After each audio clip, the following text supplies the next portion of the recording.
it's I'm glad you brought it up that way. It's successful agents are able to build a schedule. We can live by a schedule, and we do set our days. We know what we're going to do in the morning. We know what we're going to do in the afternoon, and we plan our meetings and our appointments. But so much of what we do is reactionary, and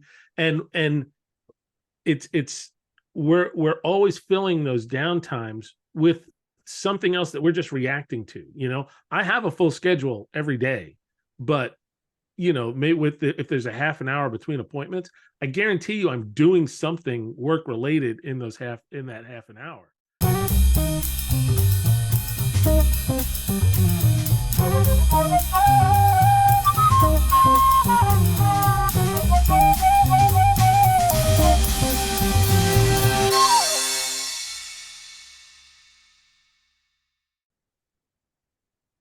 Welcome, everyone, to the Real Agents Podcast, the weekly podcast where our mission, should we choose to accept it, is to talk about life and real estate and everything in between. And if you like your advice and insights shaken and not stirred, well, then this is the podcast for you. That's Nicole Dash. And that's Eric Harrington. And we are the Real Agents. I don't know what I was pointing at. Well, I was pointing at you. I was pointing up into the corner. I don't even know what's up there. That's the real over there behind you. The Real Agents.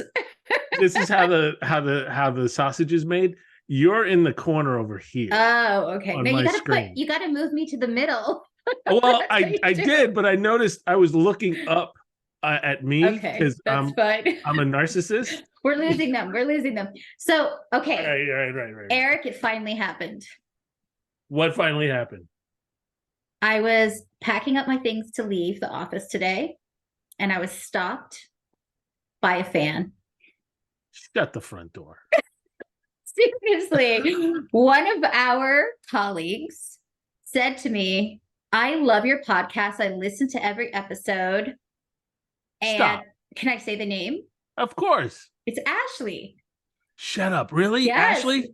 She even quoted us about the whole cast iron Skittle. No, Skittle. Sorry, is that right? Skittle? I do not want to eat a cast iron Skittle. That's how much I use it.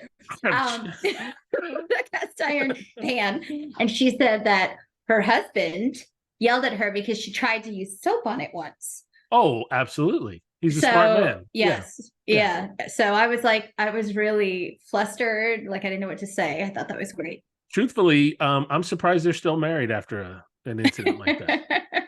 No, she said she figured it out. You have to use salt, I guess. Salt, I don't know and like tinfoil crunched up. That's a good thing to use too. You can put a little bit, but we're getting in the weeds. We're getting back. We're going back. But that was like I was Ashley just so likes excited. the show. That's awesome. Yeah. Shout out to Ashley. I hope you're listening to this one. We appreciate you. You have no idea. It's so funny. Right before we started recording, I got a text from a client, and I had told him we were doing a podcast, and then all the questions just started. Podcast where can I find it? How do I listen? So I sent him a link. Well, we probably got another listener now. There you go. Oh, good. 2. Yep. No, at least 3. It might be. Well, 3. They have a new baby too, so I think it's 4. 4. So okay, that's good. Yeah, we're styling. We're rolling. What? Look, and not that this makes any sense that I am going to call it out, but we're doing that. This might be the latest recording we've ever done, right? No, I think we did one later, or maybe it was winter and it was dark because I remember it being dark. Oh my gosh! So maybe that was the reason. I don't think it's late right now. I don't think we've done one this late. I know it's late for me, especially because I wolfed down a really big dinner. So I just want to take a nap. If I take a nap in the middle of the podcast, you just keep rolling, okay? That's why you had to do the 5:30 p.m. coffee like I did, which is really going to be biting me later on. I'm gonna really regret the 5:30 coffee. Right now, I'm okay with it because this is good. Speaking of wolf, we should order DoorDash right now. I know this all is on our topic. But we should do it right now. We're talking about we're kind of hitting all of it, right? Like what our topic is going to be today. Yes. So DoorDashing, scarfing down food. Oh my God. Drive-through mania. Drive-throughs. Yeah. Yeah. All of this is what the real estate diet. Is the that real what estate this is diet, called? baby. If you want to pack on lots of calories and fat and have your butt go from this to this, a real estate agent is where to get that going. Because we know how to do it, right? Well, hopefully not, right? So, as Nicole stated, our topic today, and thank you for joining us, everyone. Thank you so much for being a part of the Real Agents podcast. And I'll take this moment right now just to tell you to please like and subscribe. If you are, if this is your second, third, fourth time, then you are a fan, baby. And we need you to like and subscribe and comment. We love comments. That's just right. Tell Nicole how awesome she is. And mention my beautiful son that was on last week. Oh, wasn't he cute? Wasn't that awesome? It was the best. That was my favorite episode, honestly. It was. That might be, yeah. That one was pretty good. And I love the changes to the podcast. I like what we're doing, and I like what he's doing.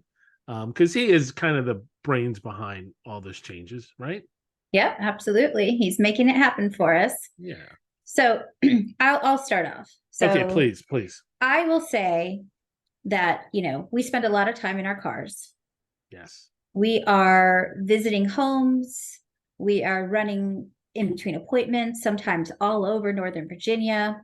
And it's really easy to skip meals.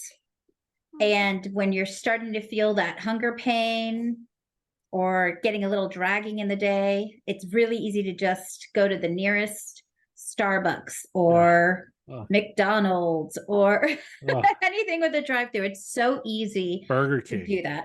Yeah. I haven't had that in a long time, but it's so easy to do that. It's so good.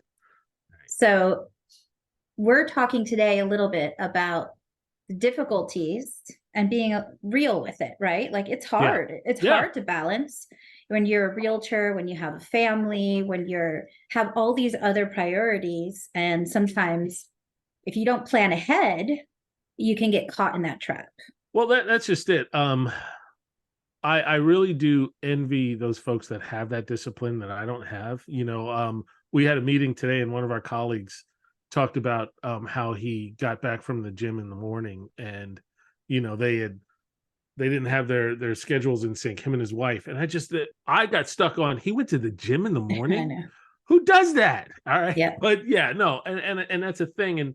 And it's one thing to have that kind of discipline. And then it's another thing to have the discipline to understand that you can't just shovel junk into your mouth for energy, because this is such a taxing job. I mean, I can tell you, most of the time by that 3 o'clock, I am dragging just because you're going and going and going.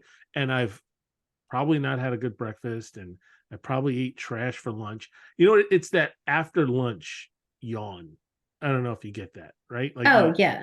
Yeah. You shovel something in your mouth and then 15 minutes after you do it, you're just like, oh. Yeah. And I'll be honest, I go through periods where, for myself and my family, I'm planning out meals. Mm-hmm. I'm, deciding like what I'm going to buy.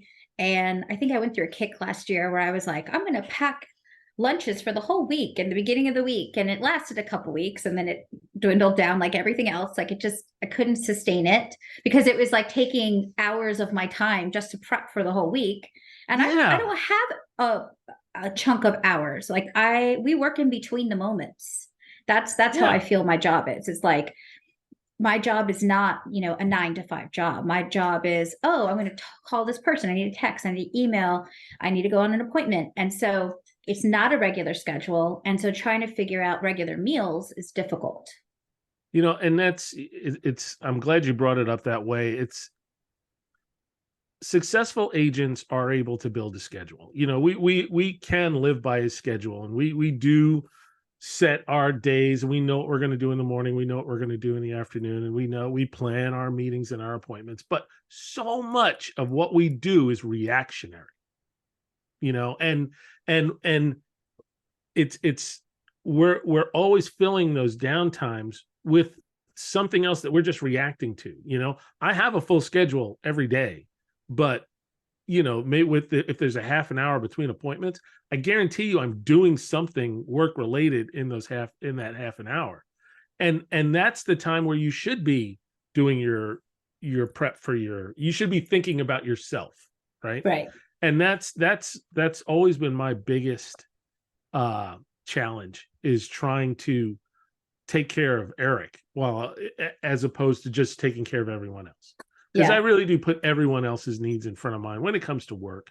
And I'm not saying that to be like, oh, he's so blah, blah, blah, blah. I love that. Making noises like that is great. Especially on a podcast. Like they just zoom in. Can we put this, Mr. Producer, can I put that sound on repeat? Like, bah,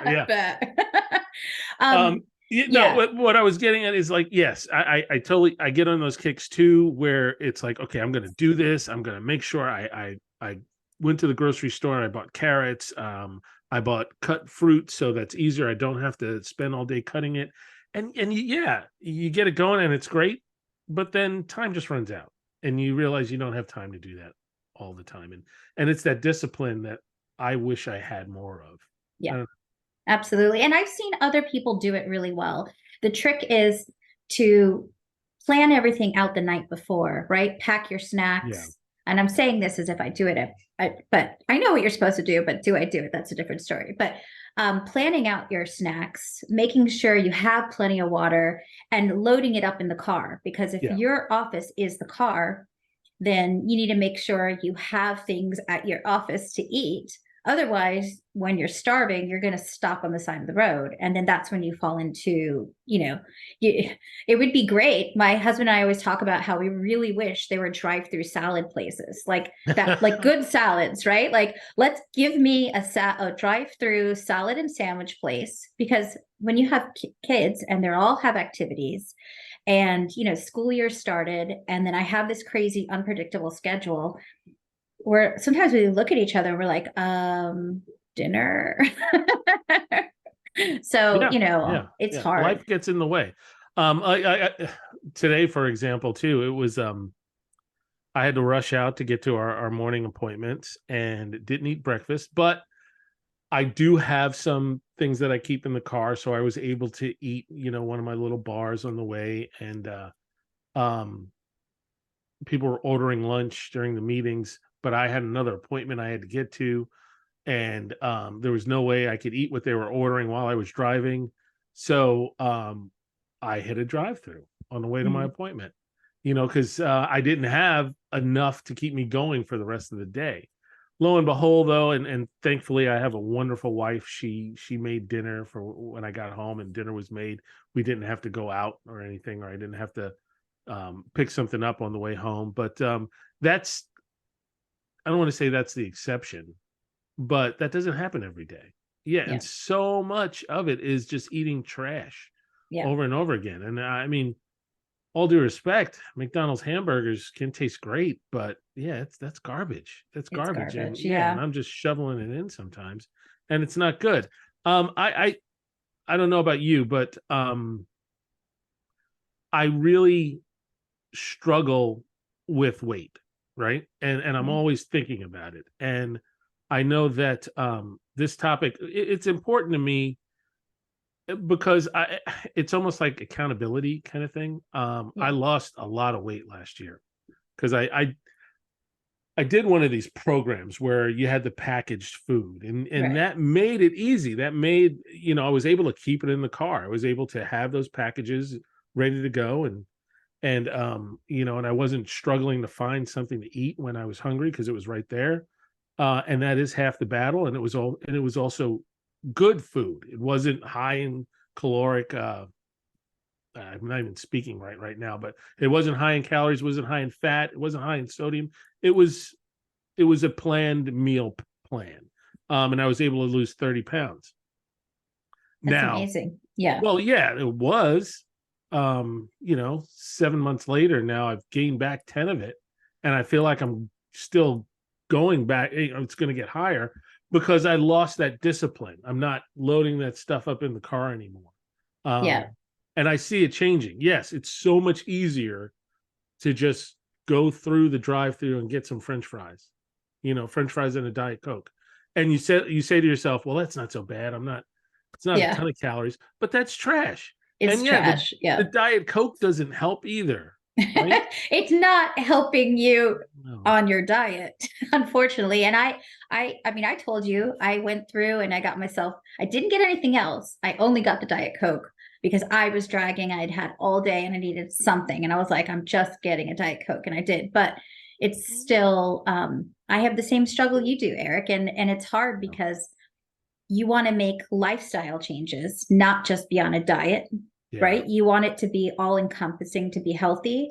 But like you said, that means putting yourself first and changing your priorities. And that means changing everything. So that's hard. That's a really hard thing because, I do find myself last on the list. Right. That's the truth of it. I think it is easy to put yourself last on the list. Yes. That's the easy move. And it's not that, is that the selfish thing? Maybe that's just a cop-out. Do you think that's a cop-out? Yeah, it's a little bit of a cop-out, right? Because it's easy. It's easy just to take care of everyone else because it takes a certain amount of effort. And I think I'm just not in that groove with it, and I think a lot of people struggle with the same thing. Like I said, I applaud the people who can go to the gym in the morning, but they go because that's part of their routine. Right.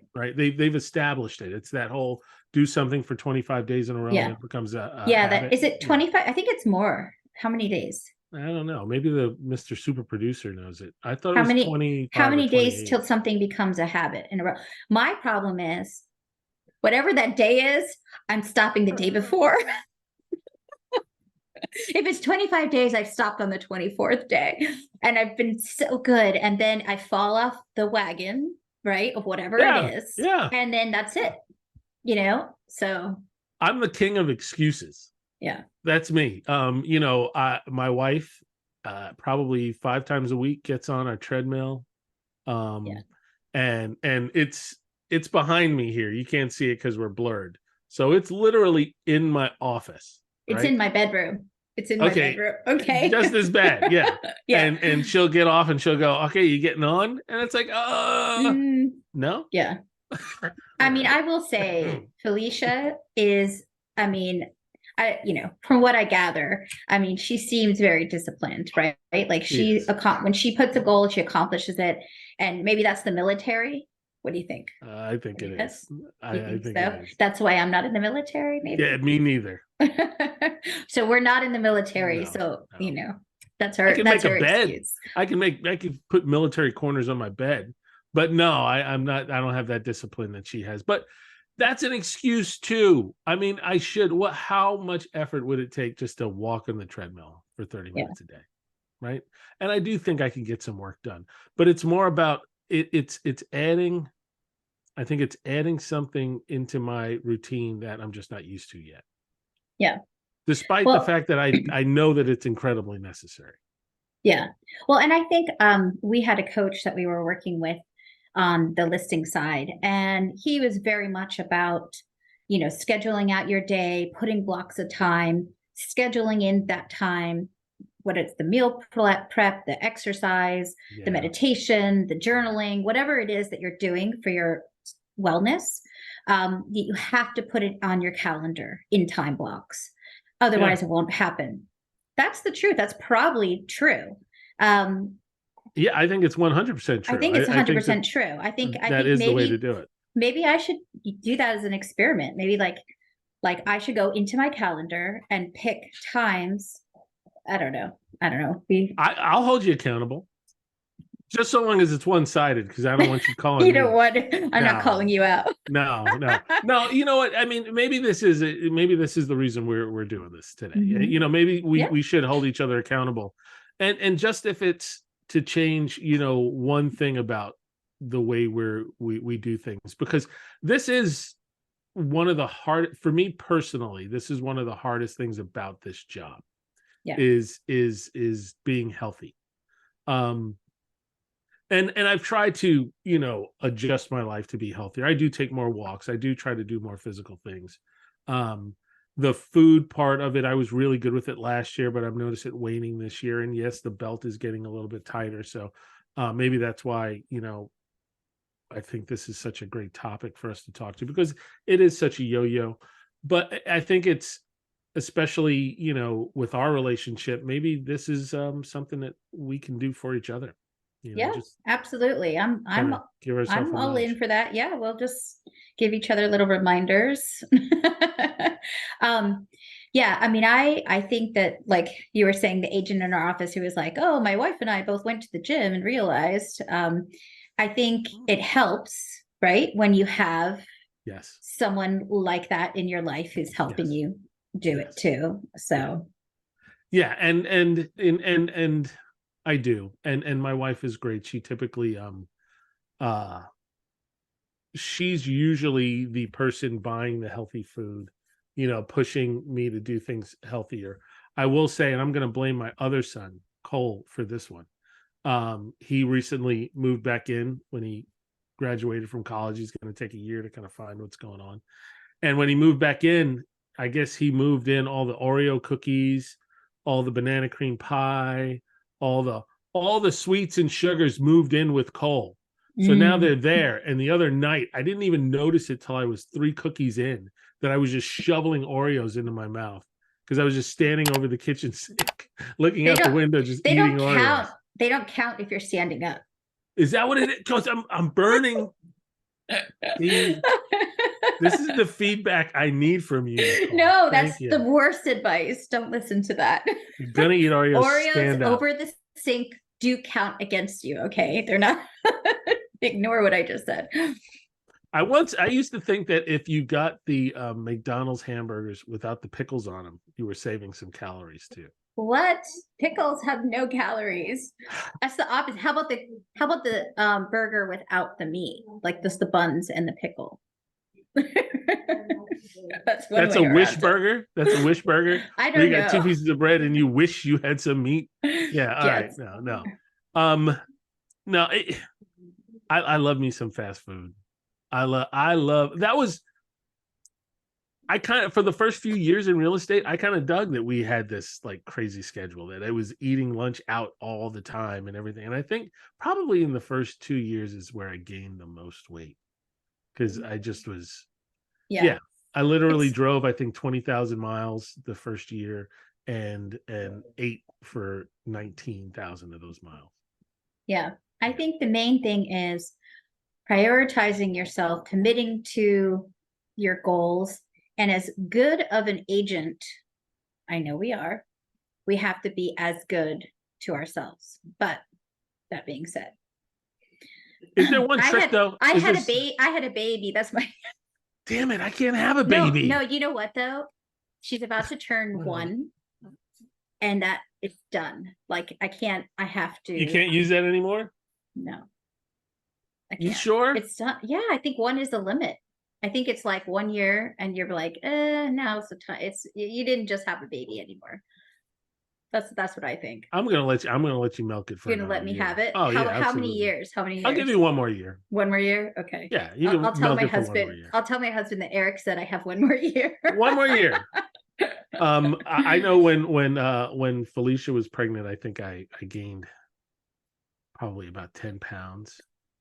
When Eli was born, I think I had gained. I gained that sympathy weight.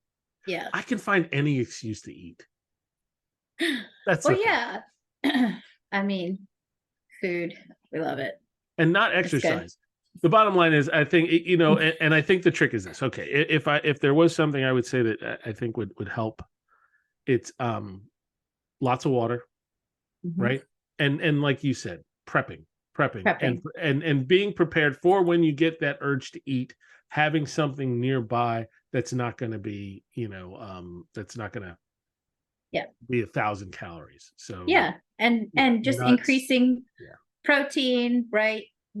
Paying attention to when you're eating, what times. I mean, all of those things are really helpful. And I think that the main thing is whatever you choose, it's about your lifestyle and wellness, not about dieting. Even though we're calling this a real estate diet, it's not just about dieting, it's the whole picture of being healthy. Yeah. And I think what's important is that you have someone who can support you in this too. Like because we are on a team, I can look to some of my teammates. I know we've got a few teammates that lost dozens of pounds. Yeah. Right. I can think of two off the top of my head, but one of them, I'll just say his name, Brendan. Brendan blew me away one spring. He like showed up after COVID and was like a different person. Yeah. And you hear him tell it, he just lifestyle change. Yeah. He jumped on his bike. Yeah. He made that part of his life, right? It was like, okay, I am going to start riding competitively. I'm going to make this part of my everyday habits. And, I'm sure there were other things. We're probably simplifying it, but I think that's great. And I think also one thing that our team values is in wellness is that every once in a while we'll have the person doing the workouts in the parking lot. Yeah, I never did that. I either. but I mean, I appreciate that they do that. And I know that they have groups that are going walking. I know a couple of agents are going walking around the lake near here every morning, I think once a week. And we have other agents that have started other kinds of hiking groups. And I think it's really important that since we work so hard and we work hard together, that we also learn how to spend time improving our lives together. Yeah, let me ask you this. You talk about spending time. I kept hearing time. Getting old sucks, just so you know. Yeah. And that's one of the things I've noticed too as I've gotten older. My metabolism is just slowed down drastically. And as much as I think I'm doing stuff, like I think the level of activity that I'm doing now, if it was 10 years earlier, it would have a much greater effect on me. But obviously now that I'm well in my 50s, yeah. But then it becomes an energy situation. I don't know that I have the energy to do the things I need to do to, be healthier. Well, I know I do. Yeah. I shouldn't say it like that. And I think it's just finding the time. It's all connected, right? The more you do it, the more energy you'll have. Yeah. So I think it's just getting started, right? We should have a guest on who could talk about this more intelligently. Because it's not us. Absolutely not. We're talking about all the things you shouldn't do. So take notes and then rip it up and say, don't do these things. But that's what's cool about this is, I'm sure 80-90% of the people that are listening to this probably have these same issues. They're living this same thing. But anyway, we've gone over our time, haven't we? We've talked about this for this one. Yeah. And I think it's important. And I really like that we were both vulnerable and sharing, getting real about it. I think it's important. And I think maybe people will relate to it. So I'm glad we did it. I am too. Yeah. Because I'm a chubbly wubbly. Okay. I am. So I'd stand up and show you how chubby I am, but no. I'm only wearing a shirt and nothing underneath. Anyway, it is late and we're tired. I'm already in my pajamas. I'm just saying. All right. So let's move on to our market perspective.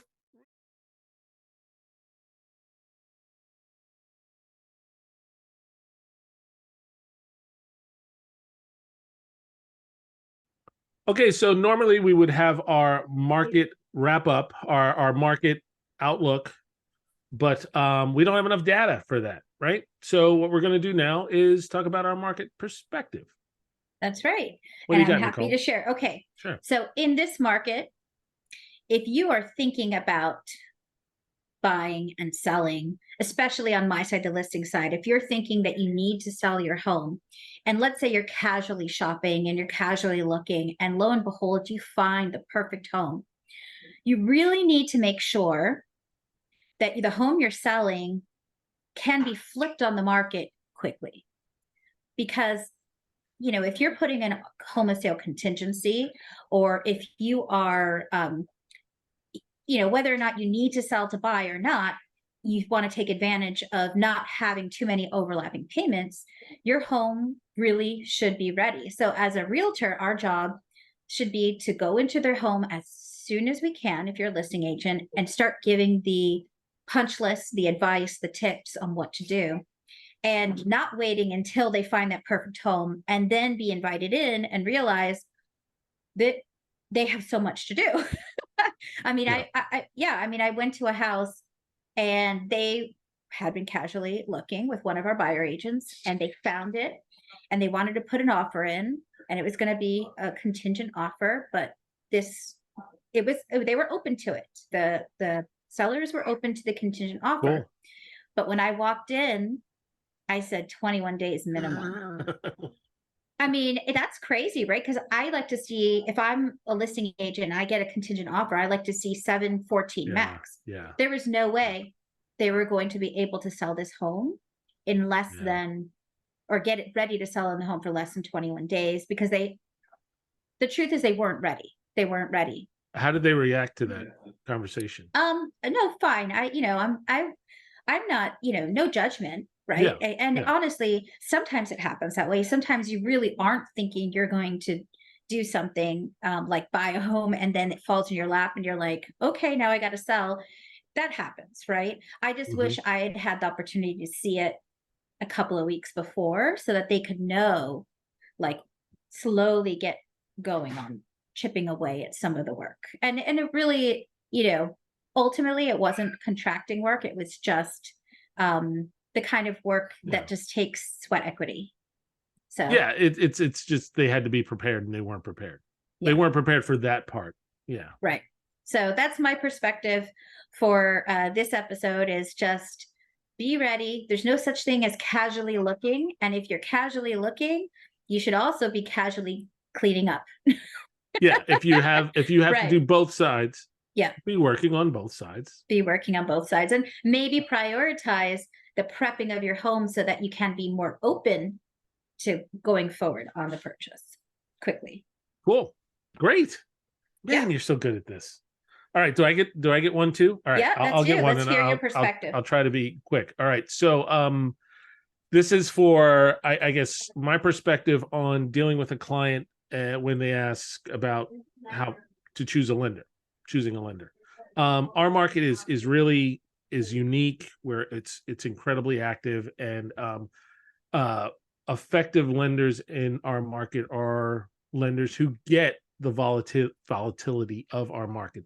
They work on weekends, they're available after banker's hours, that kind of thing. And often you get clients who are rate fixed, like, who's going to give me the best rate, who's going to give me the best rate.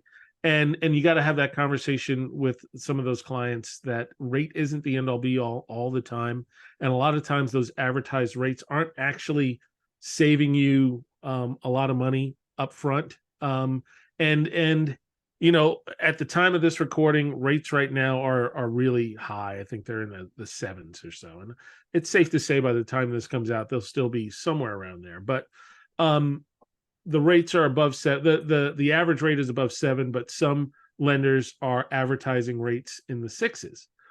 But that comes with buy downs. There's built-in buy downs, and all your client is seeing is that low rate, and they're like, well, this guy wants to offer me 6. This big bank wants to offer me a 6.5.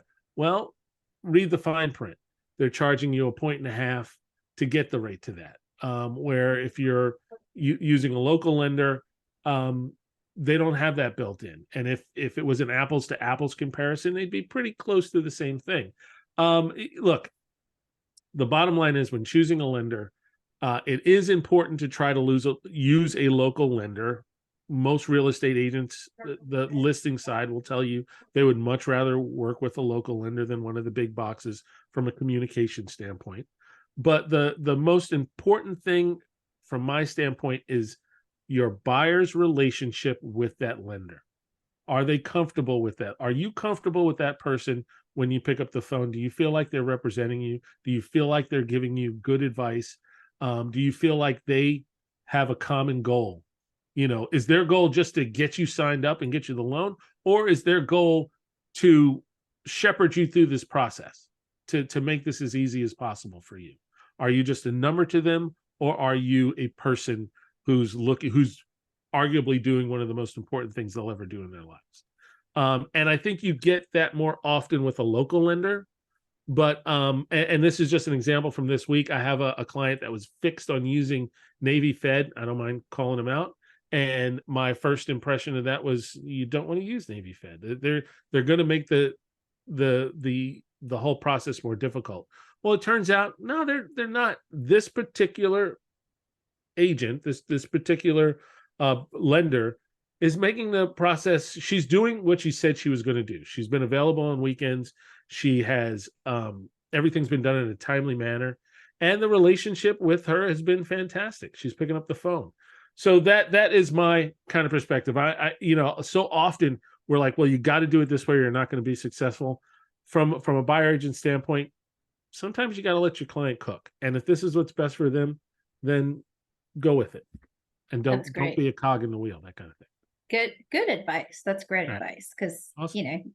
Can't pigeonhole everyone into the same situation. That's great. Right. All right.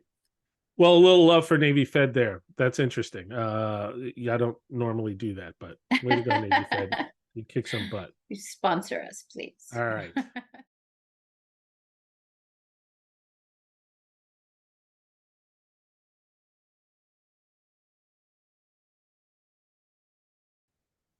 I don't know, Nicole. This has just been like a weird kind of I think, is there a full moon? Because I got a full moon vibe going on right now.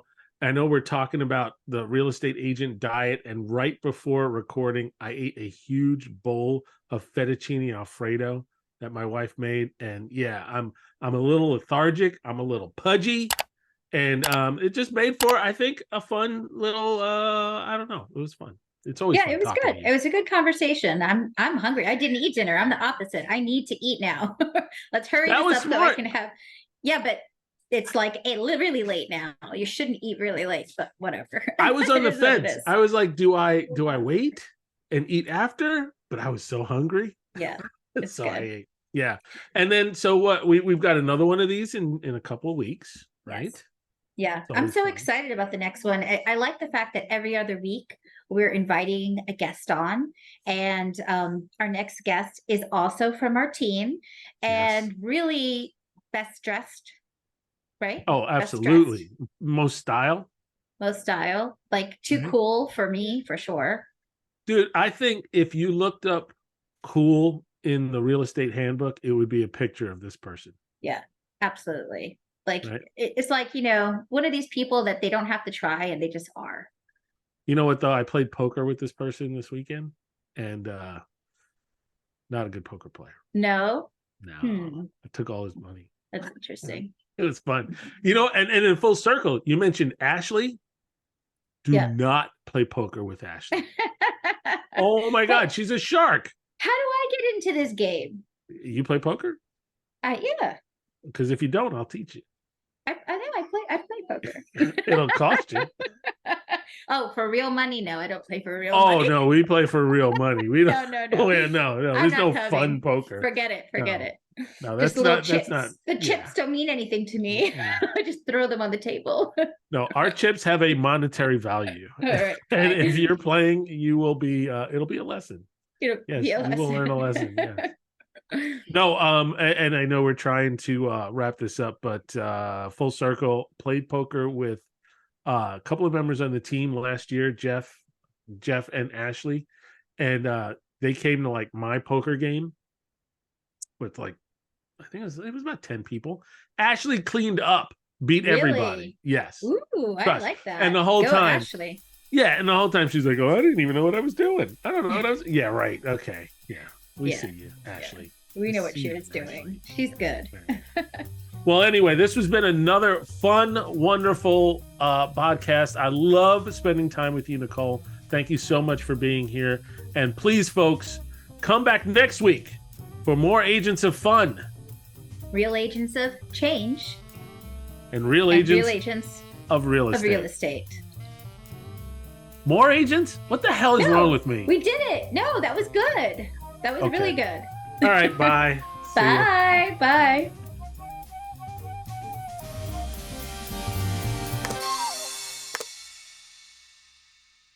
Man, I'm not used to these late night recordings. Yeah, this is wait, hold on, stop. What is I forget our format.